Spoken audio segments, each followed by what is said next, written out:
The Sherman's engine was still running when the German anti-tank round hit the turret. The shell ricocheted off the sloped armour with a sound like a sledgehammer striking an anvil. Dmitri Loza felt the impact through the entire tank, vibration that made his teeth ache and his ears ring. The Sherman kept moving. The engine didn't stall. The transmission didn't seize. The crew didn't panic because the crew had learned that American armour could take punishment that Soviet armour couldn't. Loza traversed the turret toward the gun flash he'd seen 300 metres ahead. The German anti-tank gun was positioned behind a low stone wall. Good position, excellent field of fire. The German crew was reloading, maybe 20 seconds before they could fire again. Loza had those 20 seconds to kill them or be killed. The mathematics were simple. His gunner was already adjusting aim. The Sherman's gun stabilizer kept the gun on target, even while the tank was moving across rough ground. Soviet tanks didn't have stabilizers. Soviet crews had to stop before firing accurately. American crews could fire while moving. The advantage seemed small until you experienced combat where 20 seconds determined who lived and who died. The gunner fired. The 76mm shell hit the stone wall. The wall exploded in fragments of rock and dust. The German gun crew disappeared behind the dust cloud. Loza couldn't see if they were dead or just suppressed. He ordered the driver to keep moving, never stay still. Movement made you harder to hit. The Sherman could move and fight simultaneously. Soviet tanks had to choose between moving safely and fighting effectively. They were advancing toward Berlin. The date didn't matter. The advance toward Berlin took months and every day felt identical. German resistance varied from fanatical to non-existent. Today the resistance was moderate. Scattered anti-tank guns, occasional Panzerfaust ambushes, artillery that was running low on ammunition. The Germans were losing, but they were making the Soviets pay for every kilometre. Loza's battalion was equipped entirely with American Sherman tanks, not the standard Sherman with the 75mm gun, the upgraded version with the 76mm gun that could penetrate German armour at reasonable ranges. The Soviet designation was M4A2-76W. The crews called them by various names, most of which were unprintable, but the names were affectionate rather than contemptuous. These tanks kept them alive. His name was Dmitri Fyodorovich Loza, captain commanding a tank battalion in 46th Guards Tank Brigade. He had been fighting since early in the war. He had commanded Soviet T-34s initially. He preferred the Sherman. This preference was politically dangerous to express because Soviet propaganda emphasized superiority of Soviet equipment over Western equipment. But Loza's preference was based on experience that contradicted propaganda. The Sherman had advantages that Soviet tankers recognized immediately upon receiving them. First, the engine was reliable. American radial aircraft engine adapted for tank use. It started in cold weather. It didn't require extensive maintenance. It didn't leak oil everywhere. Soviet diesel engines were theoretically superior, but practically problematic because maintenance was inadequate and quality control was inconsistent. Second, the crew stations were comfortable. Relative to Soviet tanks where comfort was not a design consideration, the Sherman had space for crew to work without being cramped. The visibility was better, more vision blocks, better periscopes. The crew could actually see what was happening around them instead of fighting blind. The ergonomics allowed sustained operations without exhaustion that crippled effectiveness. Third, the transmission was smooth. The Sherman had transmission that didn't require wrestling to change gears. Soviet tanks had transmissions that required physical strength to operate. Exhausted crews made mistakes. Mistakes got people killed. The Sherman reduced fatigue, which reduced mistakes, which increased survival probability. Fourth, the radio worked. American radios were reliable and provided clear communication. Soviet radios were temperamental equipment that often failed at critical moments. Communication meant coordination. Coordination meant effective tactics. The Sherman's radio advantage translated directly to tactical advantage. These advantages came with disadvantages. The Sherman was taller than Soviet tanks. Height meant easier to spot and easier to hit. The armor was adequate but not exceptional. German guns could penetrate Sherman armor at ranges where Sherman guns couldn't reliably penetrate German armor. The Sherman burned easily when hit because gasoline fuel was more flammable than diesel.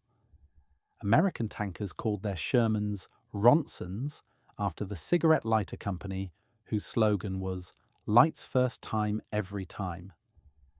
But Loza and his crews accepted the disadvantages because the advantages were more operationally significant. Tank combat was mostly about seeing enemy first, communicating effectively with other tanks, moving to advantageous positions, and firing accurately. The Sherman was superior to Soviet tanks in all these categories. The fact that Sherman burned when penetrated mattered less than the fact that Sherman helped you avoid being penetrated through better visibility and mobility. The advance continued.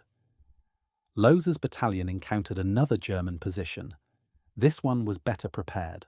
Multiple anti-tank guns in prepared positions with infantry support. The German defenders had learned that stopping Soviet advances required concentrated firepower because individual weapons couldn't stop the numbers that Soviets could commit to any attack. Loza coordinated his battalion's attack using radio. He positioned tanks to provide suppressing fire while other tanks maneuvered to flanking positions. The coordination would have been impossible with Soviet radios that failed half the time. The Sherman's reliable communications allowed tactics that Soviet equipment couldn't support. The battle lasted 30 minutes. 3 German anti-tank guns destroyed. Approximately 20 German infantry killed or captured. Soviet losses: 1 Sherman damaged but recoverable, 3 crew wounded, none killed. The exchange ratio favored Soviets because the equipment allowed tactics that minimized exposure to German fire. After the battle, Loza conducted maintenance inspection, routine but critical. The Sherman that had been hit needed track repair and armor inspection. The damage was superficial. The German round had hit at oblique angle and ricocheted without penetrating. A Soviet tank hit at similar angle might have suffered penetration because Soviet armor quality was inconsistent. American armor was consistently heat-treated and properly hardened. The maintenance revealed another Sherman advantage: standardized parts. Every Sherman used same components. Parts from one tank could be used in another tank. Soviet tanks used parts that varied between factories and between production runs. Getting correct replacement part for Soviet tank was logistics nightmare. Getting replacement part for Sherman was straightforward because Americans understood logistics in ways that Soviets were still learning. The supply convoy arrived that evening. American trucks carrying American fuel and American ammunition and American rations. The entire logistics chain was American equipment because American equipment was more reliable than Soviet equipment. Loza watched his crews unload supplies and thought about how much of Soviet offensive capability depended on American industrial support. The rations were particularly appreciated. American canned food was superior to Soviet rations. Spam became legendary among Soviet troops. Meat that was actually meat, packaged in containers that didn't spoil, providing calories and protein that kept soldiers functioning. Soviet rations were often inadequate in quality and quantity. American rations meant Soviet soldiers could fight effectively instead of fighting while malnourished. Loza knew that Soviet propaganda never mentioned this. Soviet propaganda emphasized Soviet heroism and Soviet sacrifice and Soviet production. Soviet propaganda didn't mention that significant portion of Soviet logistics was American trucks, that many Soviet soldiers wore American boots, that Soviet aviation used American fuel additives, that Soviet communication relied on American radios and telephone wire. The truth was that Lend-Lease was essential to Soviet war effort. Not sufficient. Soviets did most of the fighting and dying, but necessary. Without American material support, Soviet forces couldn't have sustained offensive operations that eventually pushed Germans back to Berlin. The equipment was too important to acknowledge publicly because acknowledging it would undermine narrative of Soviet self-sufficiency. Loza's position allowed him to see the reality that propaganda obscured. His battalion used American tanks, American trucks, American radios, American rations. His effectiveness as commander depended significantly on having equipment that worked reliably. He could fight tactically because his equipment provided capabilities that Soviet equipment didn't provide consistently. The advance continued for weeks. Loza's battalion participated in multiple engagements. The pattern was consistent: German resistance, coordinated tank attack, Soviet victory at acceptable cost. The acceptable cost was possible because the Sherman's advantages allowed tactics that preserved crews and equipment. Soviet units equipped with T-34s were suffering higher casualties performing similar missions because their equipment didn't support the same tactical flexibility. The comparison became obvious to anyone who observed both types of units. Sherman-equipped units advanced faster, suffered fewer casualties, maintained higher operational readiness. The difference wasn't dramatic, Shermans weren't magically superior, but the accumulated advantages of better reliability, better ergonomics, better communications, better logistics support created measurable performance difference.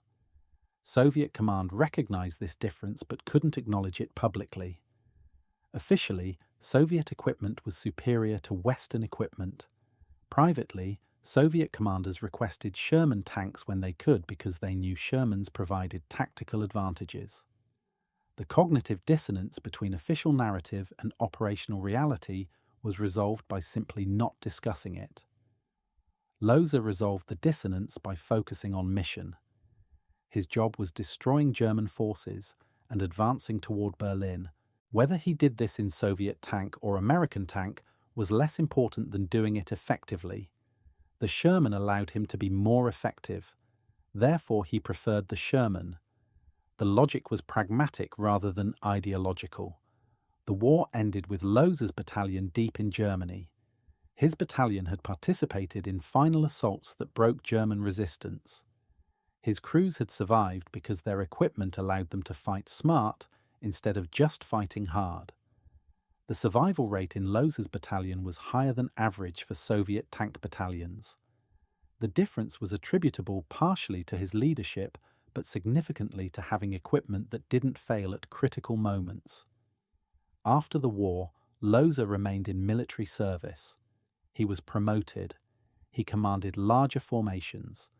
He eventually retired as general officer.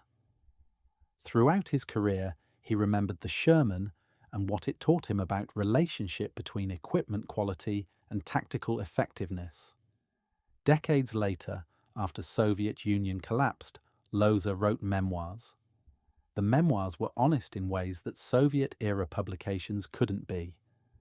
Loza wrote about preferring American tanks over Soviet tanks. He wrote about Lend-Lease being essential to Soviet victory. He wrote about equipment quality mattering as much as soldier courage. He wrote truths that contradicted official Soviet narrative. The memoirs were published in Russia and translated to English. Western readers found them fascinating because they provided Soviet tankers' perspective that validated Western historical assessments. Russian readers found them controversial because they challenged myths about self-sufficient Soviet victory. The controversy reflected larger Russian debates about how to remember Soviet period.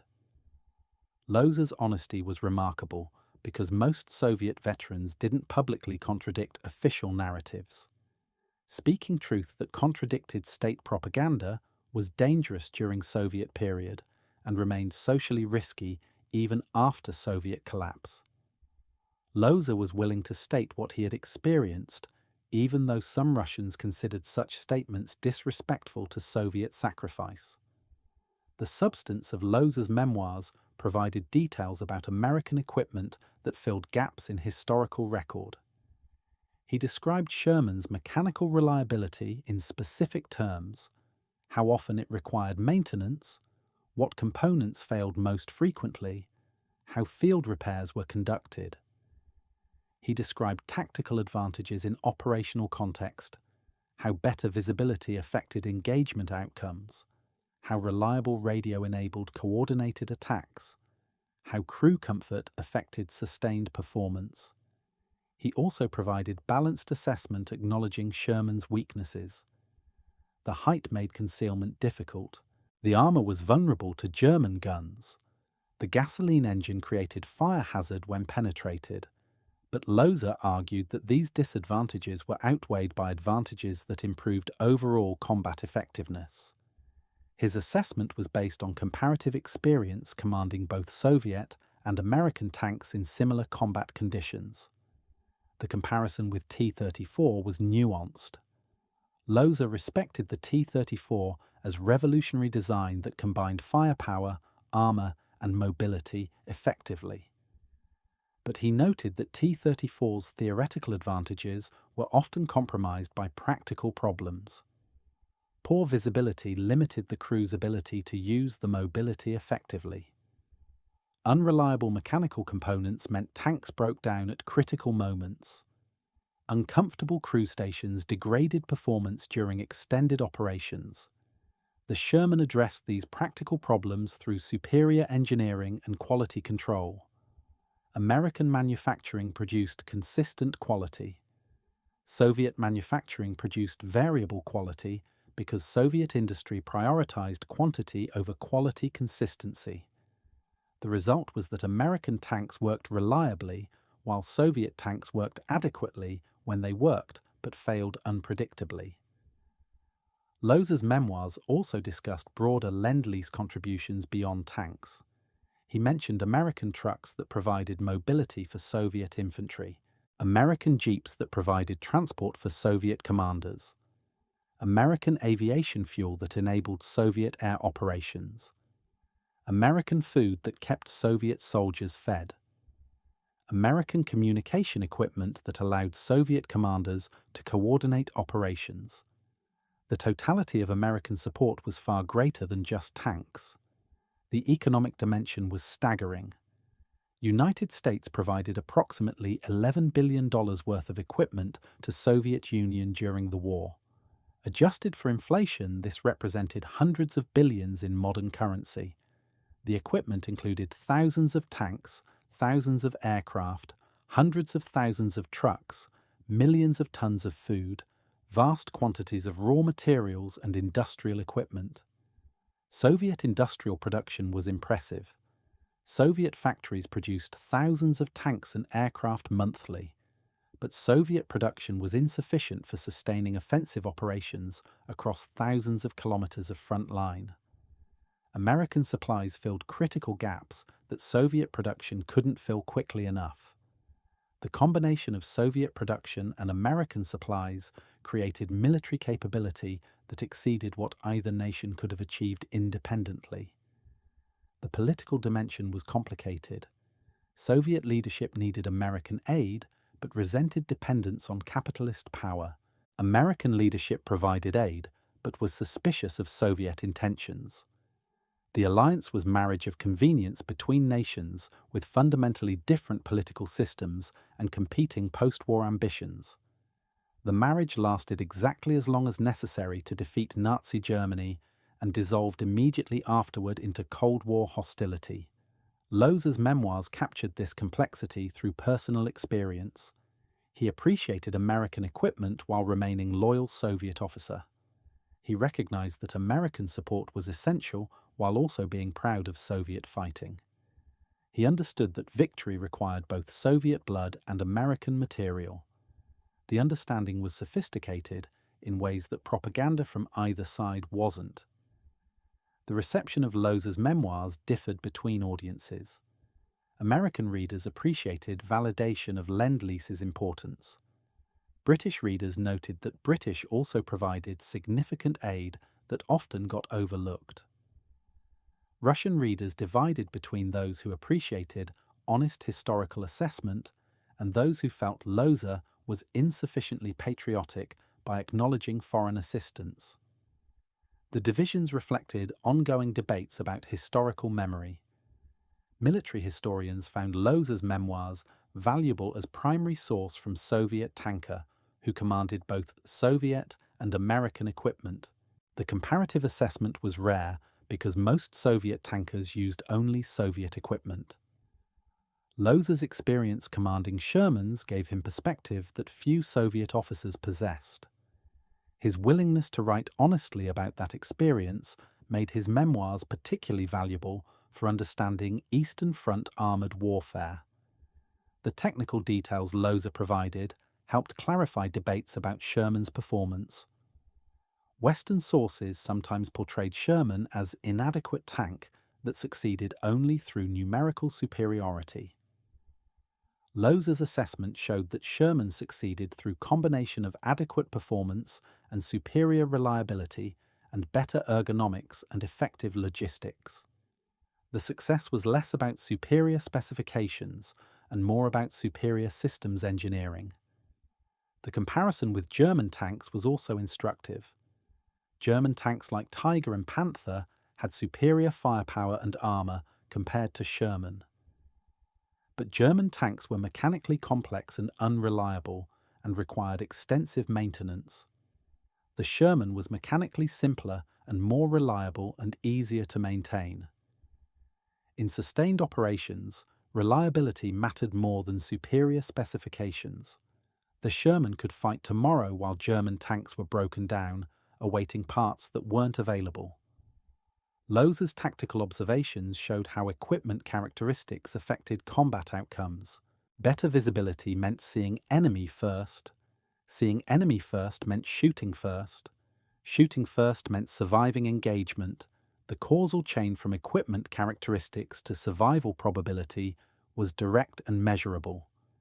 Units with better equipment had better survival rates, not because the equipment made them invulnerable, but because it helped them fight more effectively. The crew testimony Loza included in his memoirs provided additional perspectives. His gunner discussed fire control advantages. His driver discussed transmission reliability. His loader discussed ammunition storage. His radio operator discussed communication reliability. Each crew member appreciated different aspects of Sherman's design based on their specific role. The collective appreciation showed that Sherman's advantages were comprehensive rather than limited to single feature. The post-war fate of Sherman tanks in Soviet service was interesting footnote. After the war, Soviet Union continued using Sherman tanks for several years. Some remained in frontline service, some were transferred to reserve units, some were given to Allied nations. Eventually all were retired as Soviet tank production provided sufficient modern equipment.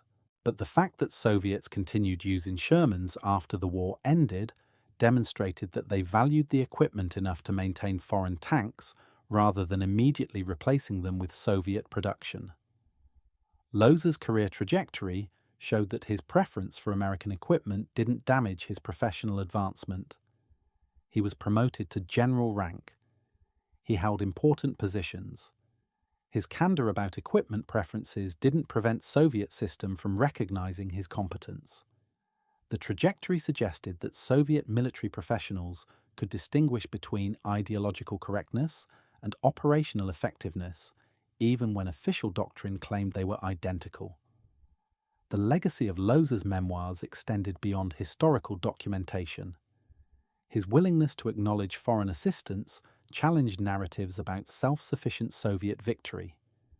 His technical assessments provided data for understanding equipment performance. His personal story illustrated how individual soldiers experienced industrial warfare where victory required both courage and logistics. the memoirs contributed to more nuanced understanding of Eastern Front warfare. The broader lesson was about importance of honest historical assessment.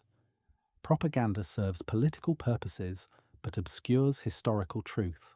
Loza's memoirs demonstrated that truth was more complex than either Soviet or American propaganda suggested.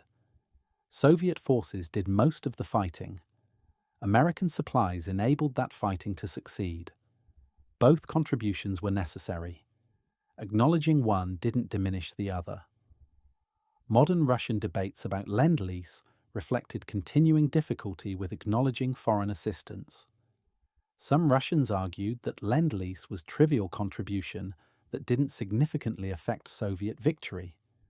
Others acknowledged that Lend-Lease was important but emphasized that Soviet blood won the war. Both positions contained truth, and both missed complete picture that Loza's memoirs captured.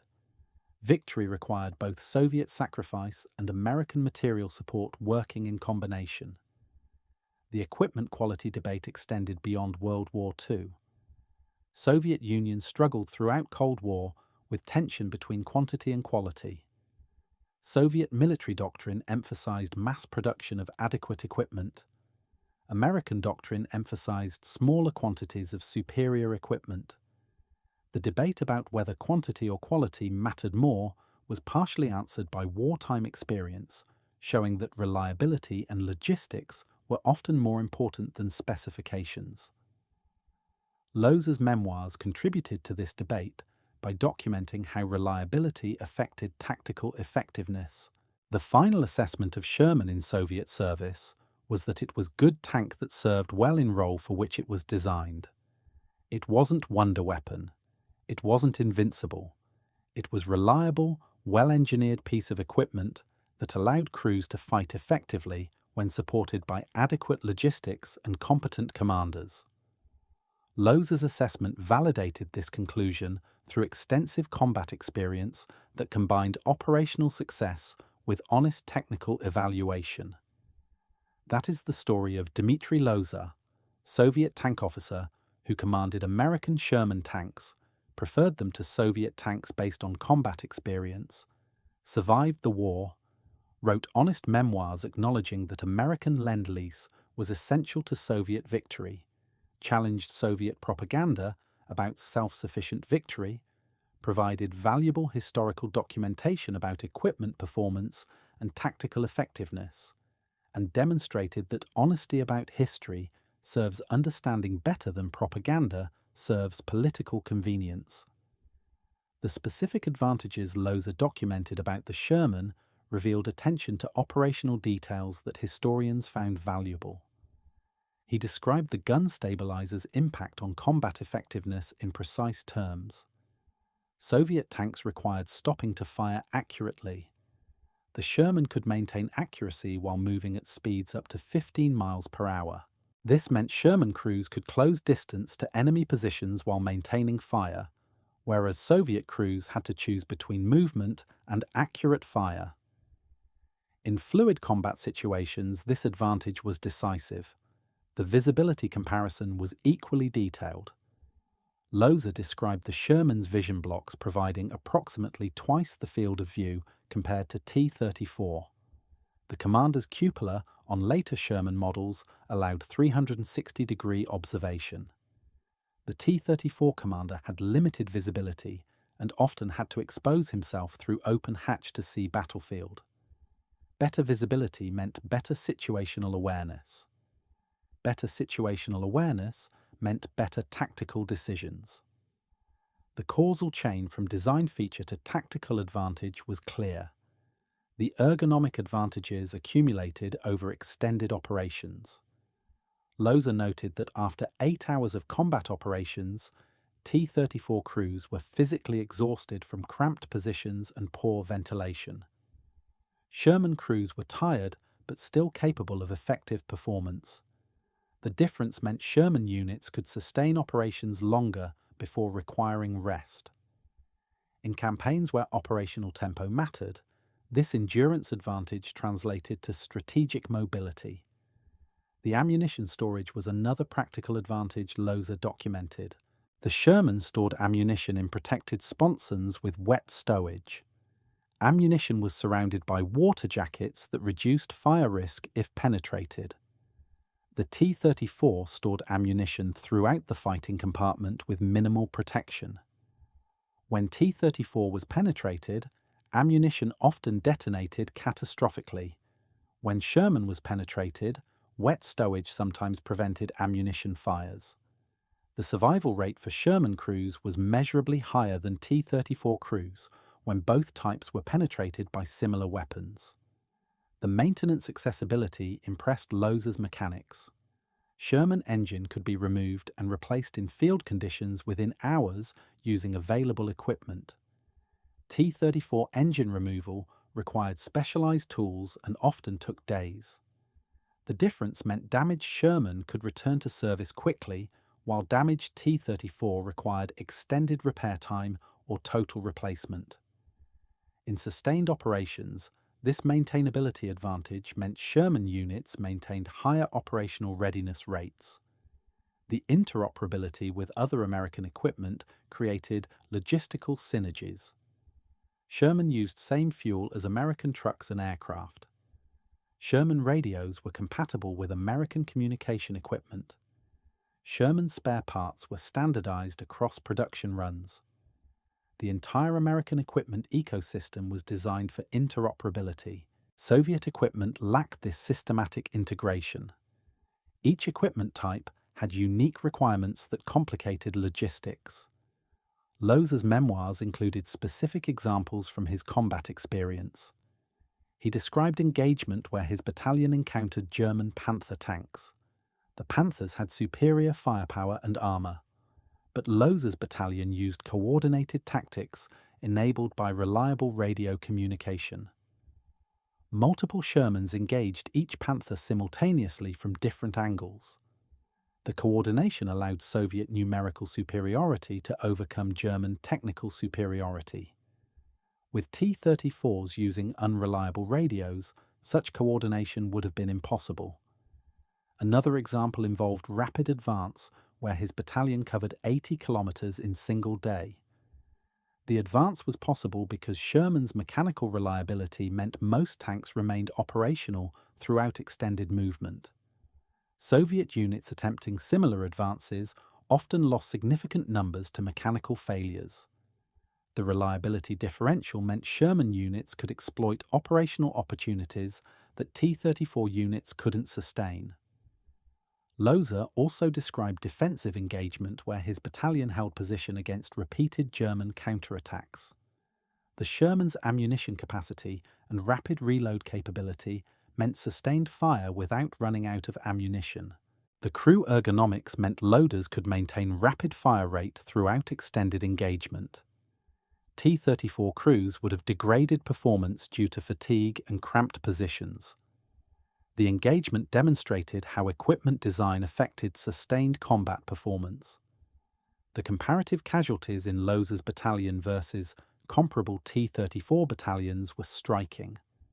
Loza's battalion suffered approximately 30% fewer casualties over equivalent operational periods. Part of this was his leadership. Part was the Sherman's advantages in visibility, survivability, and crew protection. The statistical difference validated Loza's subjective assessment that Sherman was safer tank for crews. The Lend-Lease statistics Loza cited in his memoirs provided context for equipment deliveries. United States delivered approximately 4,000 Sherman tanks to Soviet Union. This represented significant portion of Soviet armored strength during critical phases of war. Additionally, 12,000 aircraft, 400,000 trucks, 13,000 locomotives, 11,000 rail cars, 15 million pairs of boots, and 4 million tons of food. The scale was enormous. The timing of deliveries was crucial. Early war period, when Soviet industry was disrupted by German invasion, Lend-Lease equipment filled critical gaps. Middle war period, when Soviet offensives were consuming equipment faster than replacement, Lend-Lease sustained operational tempo. Late war period, when Soviet forces were advancing into Eastern Europe, Lend-Lease logistics enabled the advance. The contribution at each phase was essential, even though specific impact varied. The transportation routes for Lend-Lease were themselves remarkable achievements. Northern route through Arctic to Murmansk faced German submarines and aircraft. Persian route through Iran required building infrastructure in harsh terrain. Pacific route through Siberia was longest but safest. Each route faced unique challenges. The fact that deliveries continued despite losses demonstrated commitment from both American suppliers and Soviet recipients. Soviet reception of Lend-Lease equipment was mixed. Some Soviet officers appreciated quality and reliability. Some resented dependence on foreign equipment and complained about perceived inadequacies. Loza noted this divide in his memoirs. Officers who focused on combat effectiveness preferred American equipment. Officers who focused on political ideology criticized foreign dependence. The divide reflected tension between pragmatism and ideology that characterized Soviet system. The post-war fate of Lend-Lease equipment became controversial. United States requested return of surviving equipment or payment for equipment retained. Soviet Union refused, arguing that equipment was gift and that Soviet sacrifice in defeating Nazi Germany exceeded any material debt. The dispute contributed to emerging Cold War tensions. From Loza's perspective, the dispute was bureaucratic absurdity. The equipment had served its purpose in winning the war, and arguments about payment missed the point. Loza's decision to write honest memoirs decades after the war required courage. Soviet censorship during his active service prevented honest discussion of Lend-Lease's importance. Even after Soviet collapse, acknowledging foreign assistance was politically sensitive.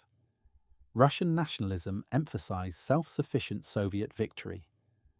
Loza's memoirs challenged this narrative by documenting how essential American support was to Soviet success. The publication process for Loza's memoirs reflected these sensitivities. Initial Russian publication received mixed reviews. Some praised historical honesty, some criticized perceived denigration of Soviet achievement. English translation found more receptive audience among Western readers who had long argued that Lend-Lease was crucial. The different receptions showed how same text could be read through different political and cultural lenses. Academic historians recognized value of Loza's memoirs as primary source. His comparative assessment of Soviet and American equipment came from position of authority. He commanded both types in similar combat conditions. His technical observations were detailed and specific. His operational examples illustrated how equipment characteristics affected tactical outcomes. The memoirs filled significant gap in historical literature about Soviet perspective on Lend-Lease. The cultural impact of Loza's memoirs in Russia sparked broader discussions about historical memory. How should Russia remember Soviet period? Should emphasis be on achievements or on costs? Should foreign assistance be acknowledged or minimized?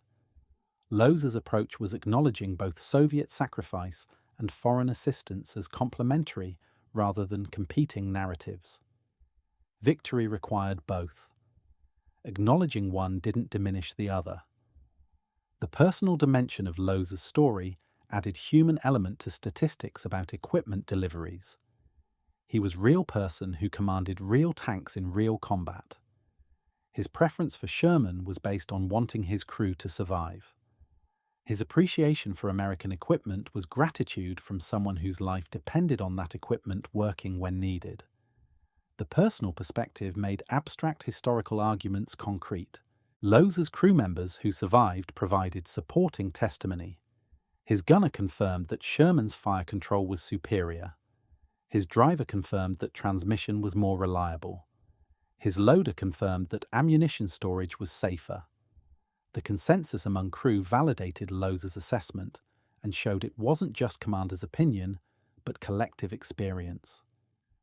The comparison with American tankers' experiences provided interesting contrast. American tankers in Western Europe often criticized Sherman as inadequate compared to German tanks. They experienced Sherman's vulnerabilities when facing tigers and panthers in hedgerow country and urban combat. But American tankers had expectations shaped by American wealth and industrial capacity. Soviet tankers compared Sherman to T-34 and found Sherman superior in practical operation, even if inferior to German heavy tanks in specifications. The different perspectives reflected different contexts. American forces faced well-equipped German units with latest equipment. Soviet forces faced German units that were often depleted and undersupplied. American forces operated in Western Europe with excellent logistics. Soviet forces operated in Eastern Europe with strained logistics. The operational environment shaped how equipment was evaluated. Loza's technical knowledge allowed nuanced assessment. He understood that Sherman's 76mm gun was inferior to Tiger's 88mm gun in direct comparison, but he also understood that tank combat involved many factors beyond gun caliber. Crew training, tactical employment, mechanical reliability, logistical support, all these factors determined combat effectiveness. Sherman excelled in these areas, even if it didn't excel in firepower. The industrial strategy comparison was instructive. American approach was producing reliable equipment in large quantities with excellent logistics support. Soviet approach was producing adequate equipment in enormous quantities with minimal logistics. German approach was producing superior equipment in insufficient quantities with logistics that collapsed under operational stress. American approach proved most effective because it combined quantity with quality and reliability. Loza's memoirs also discussed American training support. American instructors trained Soviet crews on Sherman operation. The training was professional and comprehensive. American instructors respected Soviet crews once they saw their competence. Soviet crews appreciated American willingness to share knowledge. The training program was an example of wartime cooperation that transcended political differences. The maintenance support from American sources was equally valuable. American supply system provided spare parts, technical manuals, maintenance equipment. Soviet mechanics learned American maintenance procedures. The knowledge transfer helped Soviet forces maintain American equipment effectively. Some Soviet mechanics later applied American maintenance principles to Soviet equipment with improved results. The food supply from Lend-Lease had impact beyond nutrition. American canned goods provided psychological boost, evidence of Allied support, taste of different food culture, reminder that Soviet Union wasn't fighting alone. Loza noted that Spam and canned vegetables appeared in Soviet soldiers' letters home as symbols of American support. The psychological impact of knowing allies were contributing materially to war effort helped morale. The political constraints on acknowledging Lend-Lease during Cold War meant entire generation of Soviet citizens didn't know about American contributions. Soviet history textbooks minimized or omitted Lend-Lease. Soviet veterans were discouraged from discussing foreign equipment. The historical amnesia served Soviet political interests but distorted historical understanding. Loza's memoirs helped correct this distortion by documenting what had been deliberately forgotten. The reconciliation between historical truth and political narrative remained incomplete even after Soviet collapse. Russian government officially acknowledged Lend-Lease's importance, but popular understanding often minimized it. Loza's memoirs contributed to public education, but couldn't overcome decades of propaganda and nationalist narratives that emphasized Russian exceptionalism over Allied cooperation. The lessons from Loza's experience extended beyond historical documentation. His story illustrated importance of equipment reliability in sustained operations, illustrated how crew ergonomics affected combat performance, illustrated how logistics determined what was operationally possible, illustrated how honest assessment of equipment strengths and weaknesses served military effectiveness better than ideological insistence on superiority. Modern military forces study Loza's observations about equipment design. His emphasis on reliability over specifications influenced thinking about military procurement.